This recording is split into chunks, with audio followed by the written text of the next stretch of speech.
Nous allons maintenant créer un nouveau document Google Sheets en cliquant ici sur le document vide. Et donc, on est là sur une nouvelle feuille de calcul.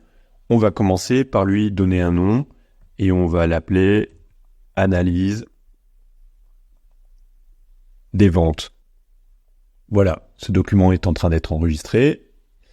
Alors, je vais vous montrer ce qu'il y a à côté. Vous voyez ce petit logo de fichier. Quand on clique dessus, on voit où est enregistré le document. Et là, il est dans mon Drive. Et on voit l'analyse des ventes qui est ici. On voit bien que ça, c'est un document Google Sheets. Et là, on voit que c'est des documents Excel, XLSX, que j'ai chargés sur mon Drive. Si on souhaite l'avoir enregistré ailleurs, on peut ici créer un nouveau dossier pour sauvegarder ce fichier Google Sheets à l'intérieur de ce dossier. Autre chose, vous voyez ici une étoile, et si je clique dessus, on voit bien qu'elle est sélectionnée. À quoi ça sert? Eh bien, je vais vous montrer ici sur mon Drive. On va cliquer ici sur ce petit logo qui va ouvrir Google Drive. Et on voit que là, sur le côté, on a possibilité d'avoir les fichiers Google Sheets qui sont en mode suivi et pour lesquels on a coché l'étoile. Et on voit bien que l'analyse des ventes apparaît ici. Donc, ce petit logo étoile permet de marquer les documents qui sont pour nous les plus importants pour ensuite, dans Google Drive, pouvoir y accéder plus rapidement. Et enfin, la dernière information que je vous partage ici sur les informations à côté du nom du fichier, c'est ce petit logo de nuage, ce cloud. Quand on clique dessus, on voit bien que toutes les modifications ont été enregistrées dans Drive.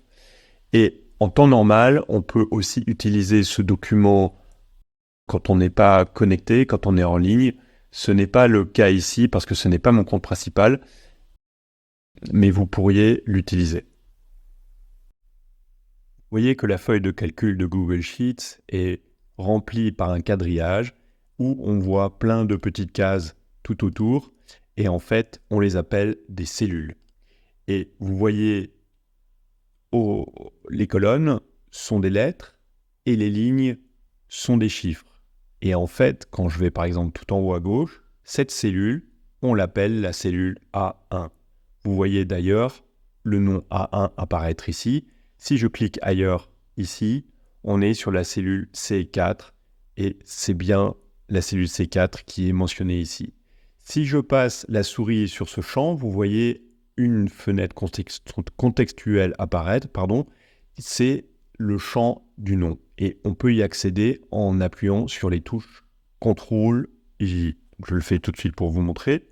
Et on voit qu'on est dans la cellule C4. Je peux modifier la cellule ici, je vais mettre B2, et on voit qu'on a la cellule B2 qui est sélectionnée.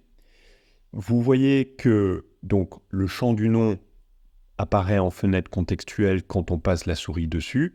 Vous voyez ici la barre des outils, et pareil, ce sont des icônes qui sont très utiles, et quand vous ne savez pas à quoi sert chacune de ces icônes, il suffit de passer la souris dessus pour savoir de quoi il s'agit. Tout comme là au-dessus, vous avez la barre des menus qu'on verra plus tard. Dans un premier temps, ce qu'on va faire pour faciliter la visualisation de l'utilisation de Google Sheets, on va utiliser ici le zoom dans la barre de l'outil et je vais l'augmenter à 150%. Comme ça, on voit bien mieux les cellules et ce qu'on va réaliser dans cette feuille de calcul.